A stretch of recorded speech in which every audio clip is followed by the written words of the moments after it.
Më 11 mars 2025 në portin e Durrësit u zbuluan 18.3 ton pule importuar nga Brazili. Analizat e Institutit të Sigurisë Ushqimore dhe Veterinare konfirmuan se në ngarkesë kishte prani të rrezikshme të bakterit Salmonella, por në vend që të ndërmerreshin masa urgjente, vetëm 5.2 ton u bllokuan, ndërsa rreth 13.1 ton të infektuara u hodhën në treg pas një paralajmërim. Ky është një akt i qartë i krimit ushqimor që ndodhi në syrin e autoriteteve dhe me njoftimin e një raporti zyrtar që paralajmëroi për përmbajtjen e salmonelës. Fakti se mishi i rrezikshëm vazhdoi të shpërndahej në treg dëshmon se kontrolli dhe përgjegjësia kanë dështuar. Në qendër të këtij skandali ndodhet AMG Food Dimal ShPK, një kompani e krijuar në dhjetor të vitit 2019 dhe e drejtuar nga Mondi Goxha, një kompani e cila pretendon standarde të larta dhe cilësi të garantuar. Ka shkelur çdo normë të sigurisë ushqimore, duke shpërndarë mish të kontaminuar me vetdije të plot. Nëse 13.1 ton nga kjo ngarkesë e rrezikshme ka hyrë në treg, çfarë të presim nga produktet e tjera të njohura që kjo kompani shpërndan? AMG Food po furnizon gjithashtu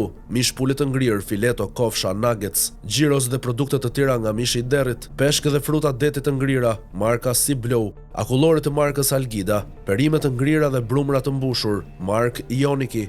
Kujtojmë se kompania AMG Food e Mondi Goxhës furnizonte restorante, hotele, fast food dhe supermarkete mjaft të njohura në vend, por ky skandal thellohet edhe më shumë kur zbulohet se kjo kompani ka përfituar 4 milion euro nga fondet e IPARD. Ky është një ndër projektet e rëndësishme të AZBR-s sa i përket përpunimit të produktit dhe nën produkteve të mishit. Gjithashtu në këtë sektor kemi mbështetur me grant rreth 4 milion euro vetëm nëpërmjet këtij programi, ndërkohë që vlera e investimit shkon diku tek 10 milion euro. Qëllimi kryesor dhe objektivi final është rritja e sigurisë ushqimore dhe produkteve të mishit. Në këtë sektor duhej ndërhyrje e duhur që të lidhte blegtorët dhe thertorët e pastaj me përpunimin e mishit, që konsumatori final të ketë mundësinë të konsumojë produktet e standardizuara me cilësinë e duhur ushqimore, theksoi Lule Shtrydhja e AZBR-s Krifca. Kjo nismë u përkrah edhe nga kryeministri Edi Rama, ku u theksua se AMG Food synon jo vetëm tregun vendas, por edhe zgjerim në tregun evropian, falë rritjes së kapaciteteve, investimit në pajisje moderne dhe standardizimit të procesit. Por në vend që këto para të shkonin për investime në teknologji të avancuara dhe kontrole rigoroze,